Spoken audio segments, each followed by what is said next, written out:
Hello everyone. तो बेटा आज हम लोग शुरू करेंगे 9th और 10th दोनों क्लासेस के लिए जरूरी चीज, और वो है बेसिक केमिस्ट्री। बेसिक केमिस्ट्री बोलने का मतलब है बेटा कि केमिस्ट्री पढ़ने से पहले आपको कुछ चीजें जाननी जरूरी हैं। अगर आप ये चीजें नहीं जानेंगे तो केमिस्ट्री में आपको समझ में नहीं आएगा कि हो क्या रहा है, माजरा क्या हो रहा है। ऐसा बायो के साथ नहीं है, ऐसा फिजिक्स के साथ नहीं है, लेकिन ऐसा केमिस्ट्री के साथ जरूर है। इसलिए जब भी 11th की हो बात हो या 9th की बात हो या 10th की बात हो, कुछ चीजें केमिस्ट्री में पढ़ाई जाती है। तो आज हम लोग वही चीज पढ़ने वाले हैं। क्या पढ़ने वाले हैं? Basic chemistry, chem, basic chem पढ़ने वाले। Basic chem, what is chem? Chem is chemistry. ये लोग शॉर्ट फॉर्म में बोलते हैं कैम। जैसे पिताजी को बोलते हैं पापा, बहुत लोग बोलता है पॉप्स। पॉप्स सुना है? एक मूवी में आया था पॉप्स। तो बेसिक केम, बेसिक केमिस्ट्री। अब कहानी कैसे शुरू करेंगे? इसमें तो बेसिकली कहानी है, कहानी के जरिए आप समझेंगे। आराम से समझिए, पूरी की पूरी स्टोरी आपको समझना होगा। तो आराम से समझो। कहानी क्या है? कहानी यह है कि पूरा ब्रह्मांड, हम सिर्फ अपने रूम की बात नहीं कर रहे हैं, हम अपने बारे में बात नहीं कर रहे हैं, हम सिर्फ आपके बारे में बात नहीं कर रहे हैं, इस मोहल्ले के बारे में बात नहीं कर रहे हैं, हम पूरे ब्रह्मांड के बारे में बात कर रहे हैं। तो पूरा ब्रह्मांड, पूरा यूनिवर्स एलिमेंट से मिलकर बना है। किससे मिलकर बना है बेटा? एलिमेंट, एलिमेंट से मिलकर बना है। पूरा ब्रह्मांड किससे मिलकर बना है? एलिमेंट से मिलकर। अगर बोलेगा ये पंखा किस चीज से मिलकर बना है, तो बोलेंगे सर एलिमेंट्स में। कुछ नहीं समझ में आएगा तो बेटा क्लियरली बोल देंगे एलिमेंट से मिलकर बना है। हमारा बॉडी बोलेंगे एलिमेंट से मिलकर बना है, ठीक है। और एलिमेंट की संख्या 118 पे हम स्टार मार्क करेंगे। 118 पर हम स्टार मार्क करेंगे। स्टार मार्किंग का मतलब है कि और भी एलिमेंट खोजे जा रहे हैं, फिक्स नहीं है। तो दुनिया में अभी तक कितने एलिमेंट खोजे जा चुके हैं? 118, और खोज जारी है, कंटिन्यू में है। तो जाहिर है कि ये खोज जारी है। तो अगर कोई फ्रेंड बोलेगा कि नहीं 124 एलिमेंट है, तो उसके साथ हम बहस नहीं लड़ाएंगे, क्योंकि हो सकता है कि और एलिमेंट खोजे जा चुके हों, हमको जानकारी में ना हो, उसको जानकारी हो गया हो कहीं से। तो ये चीजें फ्लेक्सिबल है, हो सकती है कि बढ़ जाए। तो लेकिन पूरे ब्रह्मांड में कितने एलिमेंट हैं? 118, जो और संभावना है कि और आगे बढ़ जाए, ठीक है, बढ़ेगी। तो कुल मिलाकर के हमारा जो शरीर है, हमारा जो आसपास की जो चीजें हैं, वो सब इन्हीं एलिमेंट से मिलकर बने होंगे। इसी 118 में से कोई ना कोई एलिमेंट से मिलकर बना होगा, है ना। जैसा पानी है, तो पानी भी कोई ना कोई एलिमेंट से मिलकर बना होगा। हमारा जो बॉडी है, बॉडी भी कोई ना कोई एलिमेंट से मिलकर बना होगा, ठीक है। अब ये एलिमेंट में होता क्या है? तो बेटा ये एलिमेंट जो होता है, ये एटम से मिलकर बना होता है। किससे मिलकर बना होता है? एटम। तो एटम बहुत छोटी चीज है, एटम से मिलकर बना होता है कौन? एलिमेंट, ठीक है ना। तो हमारा पूरा ब्रह्मांड एलिमेंट से मिलकर बना है, और एलिमेंट किससे मिलकर बना है? एटम से। इसका मतलब यह हुआ हर एलिमेंट के अंदर में एटम होगा, होगा कि नहीं होगा? हर एलिमेंट के अंदर में क्या होगा? एटम मौजूद होगा, ठीक है। और एटम किस चीज से मिलकर बना है मेरा बच्चा? तो एटम बना है प्रोटॉन, इलेक्ट्रॉन, न्यूट्रॉन।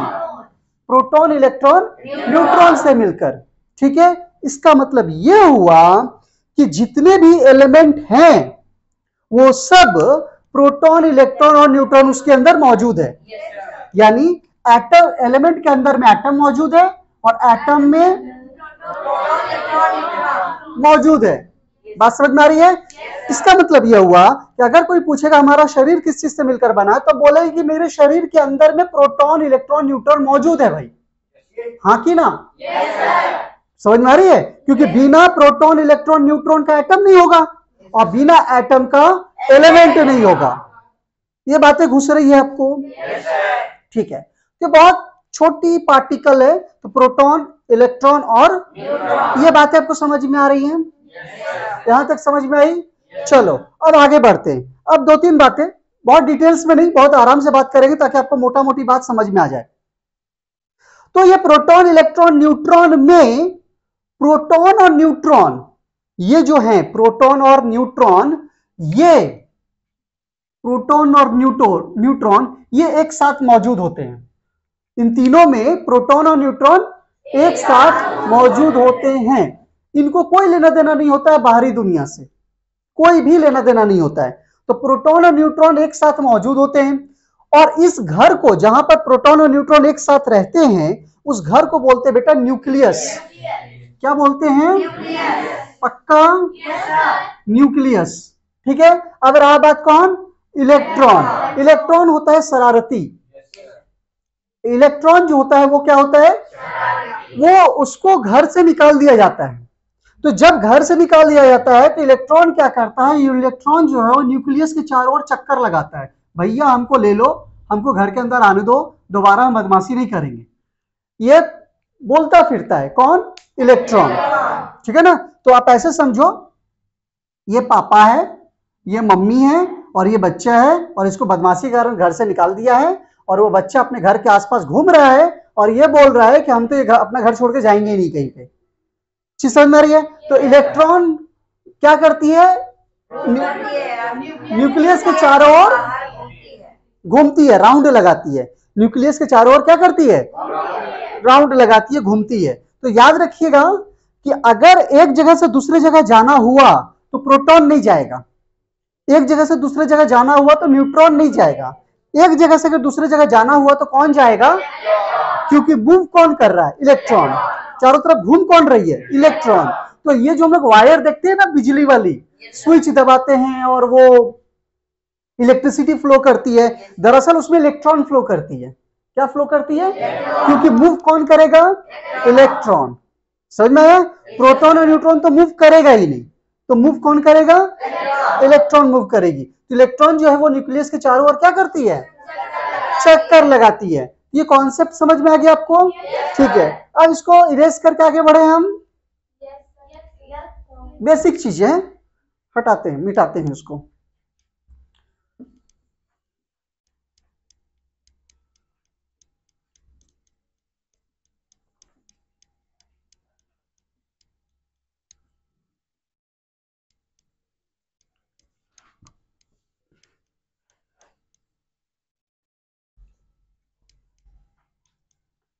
चलो मिट गया।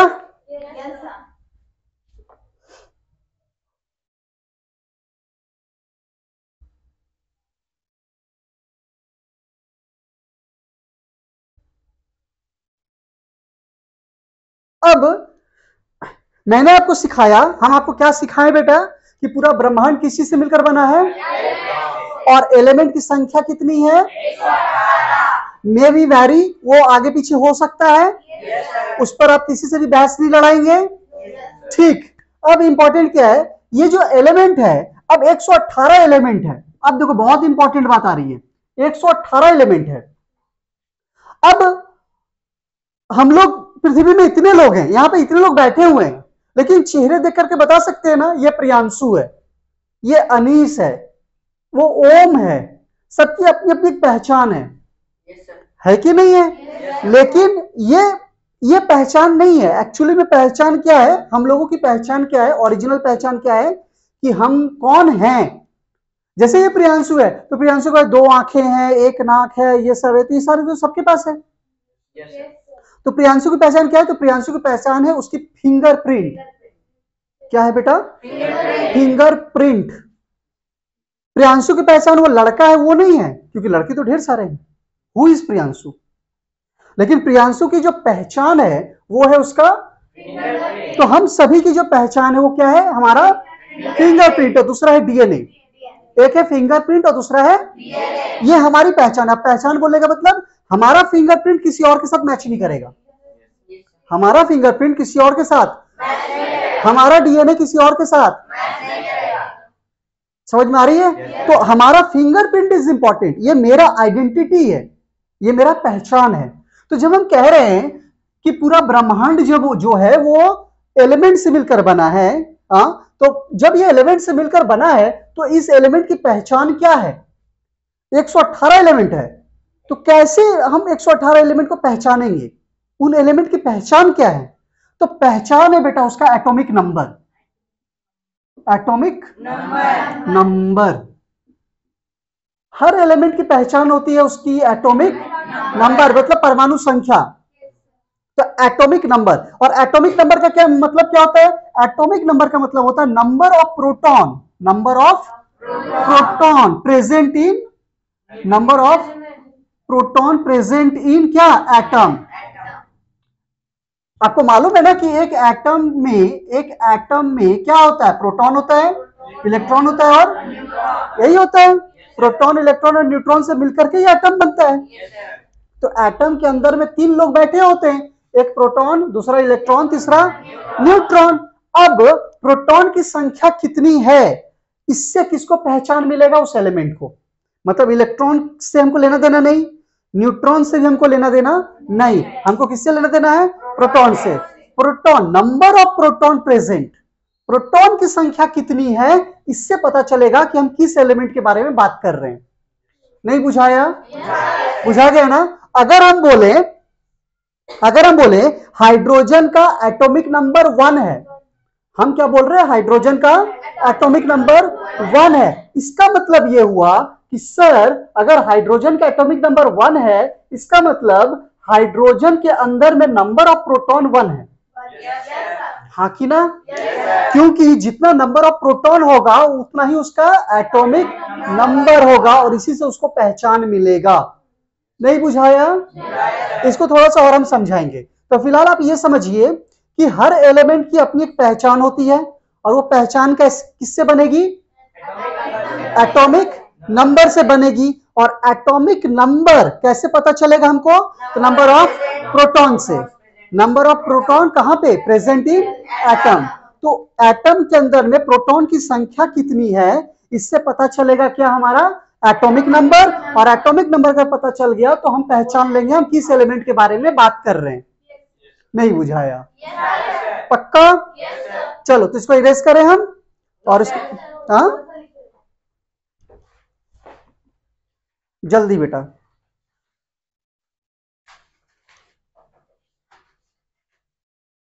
शुरू करें? पक्का? चलो ठीक है। तो अभी तक हम लोग समझे कि एलिमेंट को पहचानने का तरीका है एटॉमिक नंबर।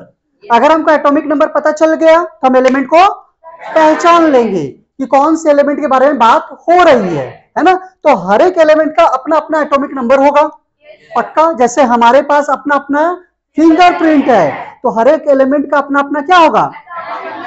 एटॉमिक नंबर होगा, और वो उसका पहचान है। जैसे हाइड्रोजन का एटॉमिक नंबर कितना है? 1। तो जब भी हम बोलेंगे एटॉमिक नंबर 1, आपके दिमाग में क्या आएगा? हाइड्रोजन। आपके दिमाग में ऑक्सीजन नहीं आएगा, क्योंकि ऑक्सीजन का एटॉमिक नंबर 8 होता है। कितना होता है? 8 होता है। तो जब ऑक्सीजन का एटॉमिक नंबर 8 होता है, तो जब भी हम 8 बोलेंगे एटॉमिक नंबर 8, तो आपके दिमाग में क्या आएगा? ऑक्सीजन। उस समय हाइड्रोजन नहीं आएगा। क्लियर हो रही है बात? चलो तो अब क्या है? अब एक दूसरा वर्ड, अब एटॉमिक नंबर हम लोग देख लिए, अब एक दूसरा वर्ड, मास नंबर। कौन सा नंबर बेटा? Mass number. ये क्या बला है, थोड़ा इसको देखते हैं। मास नंबर क्या चीज है? तो हमको मालूम है कि एक एटम में प्रोटॉन होता है, इलेक्ट्रॉन होता है, न्यूट्रॉन होता है। एक एटम में क्या होता है? प्रोटॉन होता है, इलेक्ट्रॉन होता है, और हमको यह भी मालूम है कि इलेक्ट्रॉन घर में रहता नहीं है, वो घूमते रहता है चारों ओर। ठीक है? तो प्रोटॉन और न्यूट्रॉन को अगर हम जोड़ दें, proton, number of proton plus number of neutron, अगर हम ऐसे करें number of proton plus number of neutron, अगर प्रोटॉन की संख्या और न्यूट्रॉन की संख्या को जोड़ दें, ऐड कर दें, तो बनेगा बेटा मास नंबर। तो क्या बनेगा? Mass number. समझ में आ रही है बातें? तो ये हो गया क्या? Mass number. तो बेसिकली मास नंबर होता है कि प्रोटॉन की संख्या और न्यूट्रॉन की संख्या को जब हम ऐड कर देंगे तो क्या मिलेगा हमको? मास नंबर मिलेगा। ठीक है? और इसको रिप्रेजेंट, मास नंबर को हम लोग डिनोट करते हैं बेटा ए से। It is denoted by capital A. किससे डिनोट करते हैं? कैपिटल ए से। एटॉमिक नंबर को डिनोट करते हैं जेड से। ध्यान में रखिएगा, एटॉमिक नंबर को डिनोट करते किससे? कैपिटल जेड से। ये बातें समझ में आ रही हैं आपको? ठीक है, बहुत इंपॉर्टेंट बात है। अब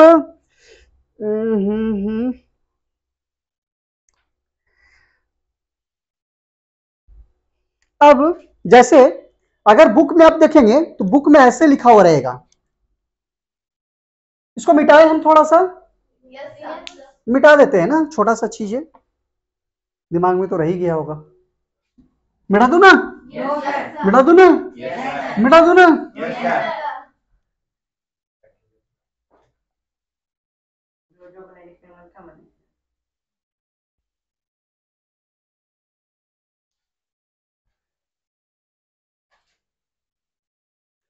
बेटा शुरू करें। तो तीन तरह का चीज होगा, एक होगा प्रोटॉन, एक होगा इलेक्ट्रॉन, एक हो गया न्यूट्रॉन। ठीक है, ये कहां मौजूद होगा? एटम में। ठीक है, और एटम कहां मौजूद होगा? एलिमेंट में। और एलिमेंट कहां मौजूद है? हमारे हर जगह। समझ में आ गया कहानी? ठीक है, तो अब रहा बात प्रोटॉन, इलेक्ट्रॉन और न्यूट्रॉन। एक एग्जाम्पल देते हैं, एक एग्जाम्पल, इसको आराम से पढ़ेंगे, डिटेल्स में पढ़ेंगे, बट एग्जाम्पल है। ये है सोडियम। ये क्या है? बेटा सोडियम है, लेकिन शुरुआत कर रहे हैं Na से, क्योंकि इसका एक और नाम भी है ना बेटा? तो सोडियम, तो अब ये सोडियम है, यहां पे लिख दे अगर हम सोडियम 11 और यहां पे लिख दे 23, ऐसे बुक में लिखा हुआ रहता है।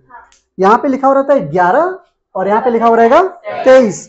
और क्या बोलेगा अगर बोल दो प्रोटॉन, इलेक्ट्रॉन और न्यूट्रॉन पता करने के लिए? क्या पता करने के लिए? प्रोटॉन, इलेक्ट्रॉन और न्यूट्रॉन। ठीक है, ये सीन है, और प्रोटॉन, इलेक्ट्रॉन और न्यूट्रॉन क्या करना है? मालूम करना है। ठीक है, आप में से कौन बताएगा कैसे मालूम करेंगे? देखो बेटा, यही सीखना है। ये हो गया हमारा नंबर ऑफ प्रोटॉन। ये क्या है हमारा? नंबर ऑफ प्रोटॉन, यानी ये एटॉमिक नंबर है। ये इसको, ये क्या है हमारा? Atomic number. और ये है मास नंबर। ये क्या है? तो एक मिला हमको एटॉमिक नंबर और एक मिला मास नंबर। हमको मालूम है कि जो एटॉमिक नंबर होता है वही नंबर ऑफ प्रोटॉन होता है। और हम आपको सिखाए ना कि एटॉमिक नंबर का मतलब क्या हो गया? Number of proton. ठीक है, तो अगर एटॉमिक नंबर 11 है तो नंबर ऑफ प्रोटॉन भी क्या होगा? दूसरा formula, number of proton, number of proton equal होता है नंबर ऑफ इलेक्ट्रॉन का। नंबर ऑफ प्रोटॉन इक्वल होगा किसका? नंबर ऑफ, यानी कि नंबर ऑफ प्रोटॉन जितना होगा उतना ही कितना हो, क्या होगा? Number of electron. यानी अगर प्रोटॉन 11 है तो इलेक्ट्रॉन भी क्या हो जाएगा? 11 हो गया। अब बचा कौन? न्यूट्रॉन। तो न्यूट्रॉन के लिए हम क्या करेंगे? न्यूट्रॉन निकालने के लिए mass number minus atomic number, mass number minus atomic number. तो मास नंबर कितना है? 23। एटॉमिक नंबर कितना है? 11। पता करो कितना होगा बेटा? 12। और ये जो है न्यूट्रॉन की संख्या कितनी हो गई? 12। बात समझ में आ रही है? तो ये फाइंड आउट करने का प्रोसेस है। तो बहुत सिंपल सा प्रोसेस है कि अगर हमको एटॉमिक नंबर मालूम है तो हमको दो चीजें और मालूम हो गया। मान लो मैं एटॉमिक नंबर है 6, हम क्या बोले? किसी एलिमेंट का एटॉमिक नंबर कितना है? 6। तो नंबर ऑफ प्रोटॉन पता चला हमको, क्योंकि जितना एटॉमिक नंबर होगा उतना ही क्या होगा? Number of proton. और जितना नंबर ऑफ प्रोटॉन होगा उतना ही क्या होगा? Number of electron. तो तीन चीजें एक साथ, एटॉमिक नंबर जितना उतना ही नंबर ऑफ प्रोटॉन, उतना ही नंबर ऑफ इलेक्ट्रॉन। तो अगर एटॉमिक नंबर 10 तो नंबर ऑफ प्रोटॉन कितना होगा? और नंबर ऑफ इलेक्ट्रॉन होगा कि नहीं होगा?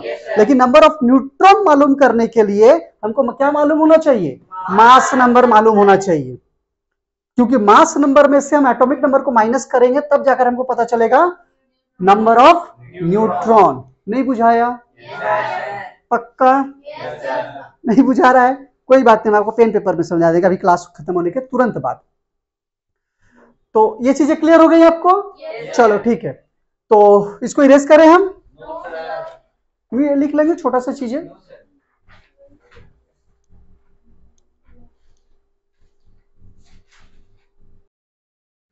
चलो आगे बढ़ते हैं। अब रहा बात कि अभी तक हम लोग समझ गए कि प्रोटॉन है और न्यूट्रॉन है, ये एक साथ रहेगा। प्रोटॉन और न्यूट्रॉन जो है वो एक साथ रहेगा, और वो न्यूक्लियस होगा, और इलेक्ट्रॉन क्या करेगा? इसके चारों ओर चक्कर लगाएगा। तो ये जो चारों ओर जो चक्कर लगा रहा है ना, इसको बोलते हैं शेल। इसको क्या बोलते हैं? शेल। तो ये पहला शेल है। अगर इलेक्ट्रॉनों की संख्या ज्यादा होगी तो एक और शेल बनेगा। अगर इलेक्ट्रॉनों की संख्या ज्यादा होगी, भैया सीधा है ना, एक रूम में कितना आदमी रहेगा? अगर आदमी ज्यादा आ जाए तो अलग रूम रह करने का तो व्यवस्था करना पड़ेगा। समझ में आ रही है बातें? तो अब रही बात कि वो तो बात सही है सर, लेकिन एक शेल में कितने इलेक्ट्रॉन्स रहेंगे, ताकि पता चल जाए कि दूसरे घर का भी यूज करना है हमको। तो ये जो शेल है इसको बोलते हैं के शेल, इसको बोलते हैं यही बोलते हैं, इस तरह से नाम है। तो अब किस घर में कितने इलेक्ट्रॉन रहेंगे उसके लिए एक मस्त वाला जो फॉर्मूला है वो है 2n²। फॉर्मूला का नाम क्या है? अब n क्या है? n है नंबर ऑफ शेल। अगर एक ही शेल का हम इस्तेमाल कर रहे हैं तो पहला शेल, चूंकि ये पहला शेल है तो n बराबर क्या रखेंगे? 1। तो देख लो 2 × 1 का स्क्वायर कितना आ जाएगा? 2 × 1 = 2, यानी पहले शेल में कितने इलेक्ट्रॉन रह सकता है? 2। दूसरे शेल में 2n², तो n = 2 रखेंगे, तो 2 × 2 का स्क्वायर 2 × 4 = 8, यानी दूसरे सेल में कितने इलेक्ट्रॉन रह सकते हैं? 8। समझ गए आप? तो जितना सेल का जरूरत हो आपको कोई दिक्कत नहीं है। 2 × नंबर n², और n क्या है? Number of shell. इससे आप पता कर सकते हैं कि किस शेल में कितने इलेक्ट्रॉन रहेंगे। इसका मतलब यह हुआ कि जब पहले शेल में 2 इलेक्ट्रॉन पूरा हो जाएगा तब हम दूसरे वाले शेल में इलेक्ट्रॉन को भेजना शुरू करेंगे, और जब दूसरे वाले शेल में 8 इलेक्ट्रॉन पूरा हो जाएगा तब हम तीसरे वाले शेल में इलेक्ट्रॉन को भेजना शुरू करेंगे। समझ में आ गया? जाहिर है कि एक कमरे में जितने बेड लगे हैं सारे बेड फुल हो जाएंगे तभी तो हम अगले कमरे में भेजेंगे। तो वही बात है। तो ये चीज आपको समझ में आ रही है? इसका एक यूज करना हम लोगों को, और वो यूज करेंगे हम कहां पे यूज करेंगे। तो ये बहुत बेसिक चीज है, आपको याद नहीं करना है कि केस शेल में 2 इलेक्ट्रॉन होते हैं, इसमें इतना इलेक्ट्रॉन होता है, इसमें कुछ याद करने की जरूरत नहीं है। 2n² याद रखिए आप, जितने शेल का यूज करना है आप करके देख लो कि कितना निकलेगा। तो यहां तक कोई डाउट है? पक्का? ठीक है, तो ये बहुत बेसिक चीज है जिसको आप ध्यान में रखेंगे। तो इरेज करें इसको हम।